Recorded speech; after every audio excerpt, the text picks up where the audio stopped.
Ya, Anda masih bersama kami di iNews Today, pemirsa, dan kini kita akan langsung pantau situasi terkini dari Pengadilan Tipikor Jakarta Pusat untuk melihat suasana Ya, jelang sidang Syahrul Yassin Limpo pada pagi hari ya. ini.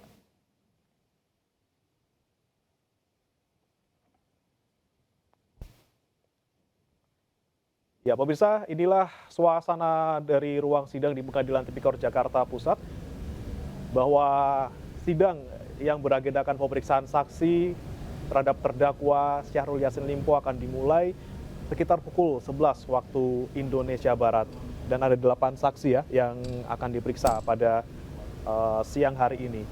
Ya, betul Bre dan juga pemirsa, keluarga SYL ini akan dihadirkan sebagai saksi dalam sidang di Pengadilan Tipikor kali ini di Jakarta Pusat, dan keluarga yang dihadirkan sebagai saksi di persidangan ini antara lain adalah istri Syahrul Yassin Limpo yakni Ayun Sri Harahap, kemudian putra Syahrul Yassin Limpo Kemal Redindo, Syahrul Putra, dan kemudian cucu SYL yakni Andi Tenri Bilang Radisya. Dan selain itu, jaksa juga menghadirkan sejumlah saksi lainnya. 5 saksi lainnya diantaranya adalah staf khusus Mentan, Joyce Triatman, umum, para penasihat hukum. Oke. Baik, dan pemirsa, kita pantau di sana juga sudah mulai ada majelis hakim yang sudah datang ke ruang sidang.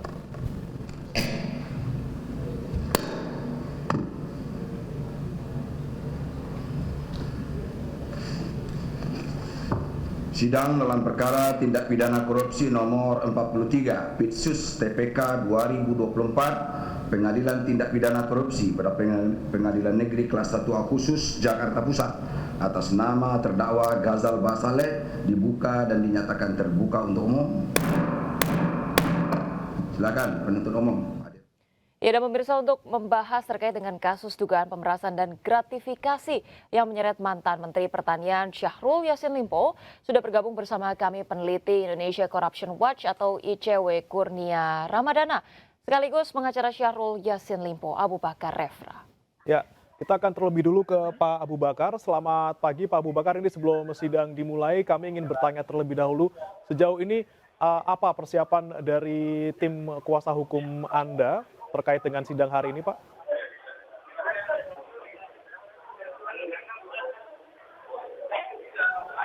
Pak Abu Bakar. Baik Pak Abu, apakah sudah bergabung dengan kami? Ya, kita akan mencoba bertanya ke Pak Kurnia terlebih dahulu. Ini Pak Kurnia sudah tersambung bersama kami. Selamat pagi Pak Kurnia. Selamat pagi Mas, selamat pagi Mbak, Assalamualaikum. Waalaikumsalam. Pak Kurnia, ini kan hari ini sidang cukup menarik karena menghadirkan keluarga inti dari SYL. Nah, apa yang kemudian bisa digali dari kesaksian ketiga orang yang merupakan keluarga inti ini, Pak Kurnia? Ya, kalau kita cermati, konstruksi perkara Syahrul Yassin Limpo ini berdasarkan surat dakwaan itu didakwa dengan 2 pasal. Pasal pertama terkait dengan indikasi pemerasan, kemudian yang kedua adalah gratifikasi. Dalam proses persidangan banyak sekali informasi beredar bahwa dana pemerasan yang didapatkan oleh Syahrul Yassin Limpo juga turut digunakan oleh keluarga Syahrul Yassin Limpo.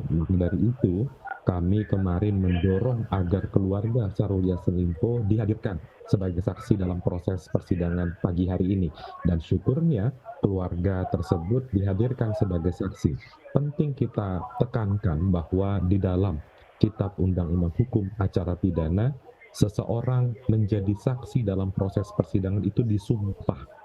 Bahkan di dalam Undang-Undang Tindak Pidana Korupsi, ketika saksi itu berkata tidak benar, maka mereka dapat dijerat dengan pasal memberi keterangan palsu. Itu yang harus dipahami oleh keluarga Pak Syahrul Yassin Limpo.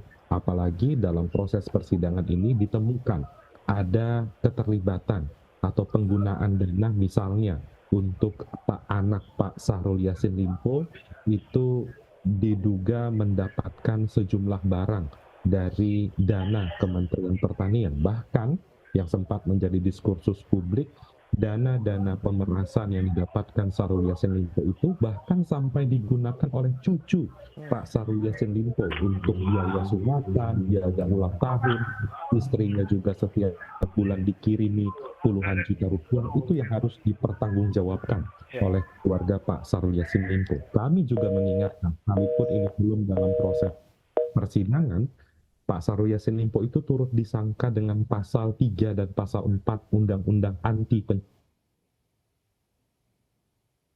bahwa Undang-Undang Anti Pencucian Uang juga mengenal pelaku pasif, yaitu pasal 5.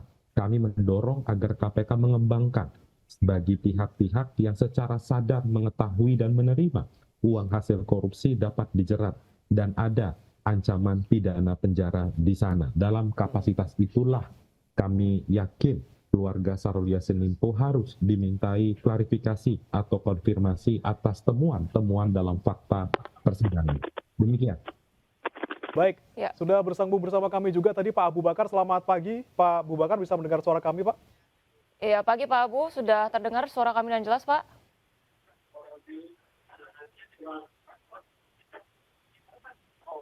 Baik, Pak Abu Bakar. Baik, kita masih mencoba memperbaiki komunikasi Iya, dengan Pak Abu Bakar ya. Betul, dan sambil menunggu kita kembali ke Pak Kurnia tadi. 2024. Baik, tadi Pak Kurnia sempat menyebutkan begitu ya bahwa keluarga ini harusnya dengan kesadaran begitu ya menerima aliran dana dari SYL dengan mengetahui bahwa dana-dana yang sangat besar itu diterima seharusnya memang sudah diketahui itu merupakan hasil dari TPPU. Iya. Dengar. Dan kemudian Pak Kurnia, tapi seberapa besar potensi ataupun kemungkinan Anda lihat bahwa keluarga ini dapat dijerat juga dengan TPPU pasif mungkin misalnya, atau justru nanti ke depannya akan dilakukan mungkin berupa penyitaan semata dan uang, asalkan uang dikembalikan begitu ya, tidak terkena pidana dari TPPU. Anda melihat ini seperti apa? Ya, ketika pihak manapun termasuk keluarga mengetahui bahwa dana yang didapatkan atau barang yang dibeli itu merupakan hasil dari tindak pidana korupsi secara sadar, maka tentu mereka dapat dijerat atau dimintai pertanggungjawaban pidana melalui pasal 5 Undang-Undang Anti Pencucian Uang. Bahkan dalam proses persidangan disebutkan oleh beberapa saksi ada indikasi ancaman yang didapatkan oleh pejabat Kementerian Pertanian, diancam oleh anak Pak Syahrul Yassin Limpo terkait dengan proyek di Kementerian Pertanian. Ini kan kalau kita melihat, membaca pemberitaan 1-2 bulan terakhir, publik kan dibuat bingung. Ini kasus di Kementerian Pertanian atau Kerajaan Pertanian. Ini yang didakwa seorang menteri atau seorang raja. Karena banyak sekali indikasi pembelian atau mendapatkan barang yang tidak masuk akal justru dimintai atau dipertanggungjawabkan kepada keuangan negara. Ini yang menjadi hal menarik dalam proses penegakan hukum yang dilakukan oleh KPK. Demikian, Mas. Baik, tadi kami juga sudah berupaya untuk memperbaiki komunikasinya dengan Pak Abu Bakar, namun masih belum bisa terkoneksi. Dan pemirsa, kita akan langsung bergabung di Breaking News terkait dengan sidang Syahrul Yassin Limpo. Ya, dan tadi di Pengadilan Tipikor ya. Ya, Pengadilan Tipikor. Karena tadi memang menarik sekali yang disampaikan oleh Pak Kurnia juga bahwa bisa dipidana. Halo, selamat. Kita akan coba bergabung kembali dengan Pak Abu Bakar. Selamat pagi, Pak Abu. Selamat pagi.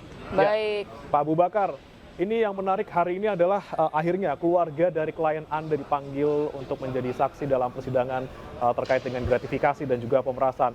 Pak Abu Bakar, ini ada juga pernyataan dari pihak Anda yang menyebutkan bahwa nama klien Anda ini hanya dicatut oleh para saksi yang sebelumnya sudah memberikan kesaksian. Ini apa saja yang dicatut dan dalam hal apa saja, Pak, yang kemudian Anda merasa klien Anda hanya dicatut namanya? Kurang jelas, kurang.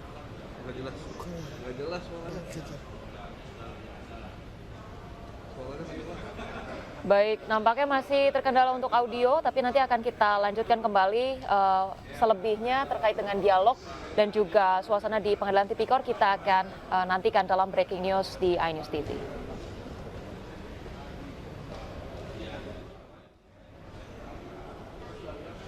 Ya pemirsa, sambil kita menunggu bagaimana suasana sidang yang ada di Pengadilan Tipikor Jakarta Pusat, Ya.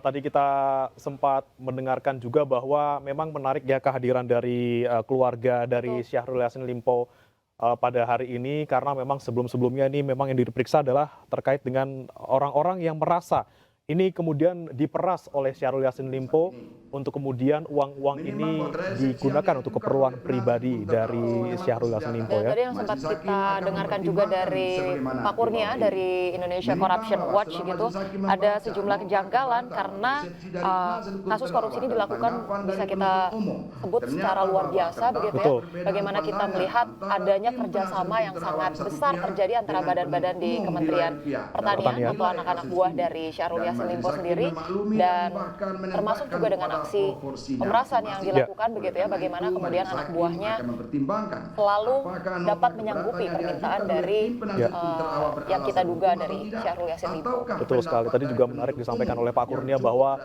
ini seakan-akan bukan korupsi di sebuah kementerian, namun sebuah kerajaan ya, di mana seorang raja ini kemudian dalam tanda kutip menyatut, maksud kami meminta para pejabatnya untuk bisa memberikan uang sejumlah tertentu. Dan pemirsa, kita akan dengarkan langsung dari gedung Tipikor Pengadilan Tipikor Jakarta. Berikut pernyataan dari Hakim Ketua. Atau surat dakwaan harus dibatalkan, maka setelah diberi kesempatan kepada penuntut umum untuk menyatakan pendapatnya, maka hakim akan mempertimbangkan keberatan tersebut untuk selanjutnya mengambil keputusan. Menimbang bahwa pasal 156 ayat 2 KUHP berbunyi sebagai berikut. Jika hakim menyatakan keberatan tersebut diterima, maka perkara tersebut tidak diperiksa lebih lanjut.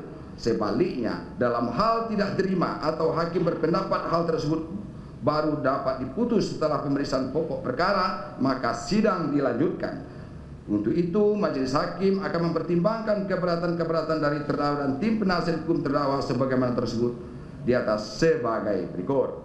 Menimbang bahwa pasal 156 ayat 1 KUHP merumuskan tentang apa saja yang termasuk dalam ruang lingkup keberatan atau eksepsi, yaitu dalam hal 1. Pengadilan tidak berwenang mengadili.